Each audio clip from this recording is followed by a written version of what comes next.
किसको दीजिएगा? हम अपने पति को। अरे वोटिंग का बात कर रहे हैं दीदी का, एकदम वही चलता है आदमी के दिमाग में है। अब महिला लोग का बात करें, इनके दिमाग में नहीं होता है यार। एक व्यक्ति और है, इनसे हम बात करते हैं कि अब बताइए भाई साहब कि यहाँ वोट देने आए हैं आप? जी, तो वोट देने कहाँ से आए हैं आप? हम दिल्ली से स्पेशली वोट देने आए हैं यहाँ अच्छा, क्या करते हैं आप? पे। हम एग्ज़ाम की तैयारी करते हैं। एग्जाम की तैयारी करते हैं और दिल्ली से आए हैं आप। तो बताइए कि प्रमुख मुद्दा क्या है यहाँ पे?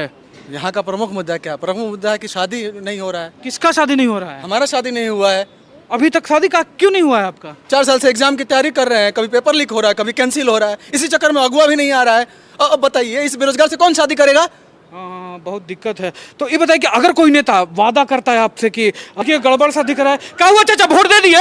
घंटा दिया थे, वोट देने लायक छोड़ा है कहाँ साला? कुछ ही हुआ। जाकर देखिए ना अंदर, वोट देने लायक छोड़ा नहीं। इनका कहना है कि वोट देने लगे यहाँ पे क्या, तो यहाँ पे देखिए क्या हो रहा है जी, क्या हो गया? हक दिया सर। कहाँ हक दिया?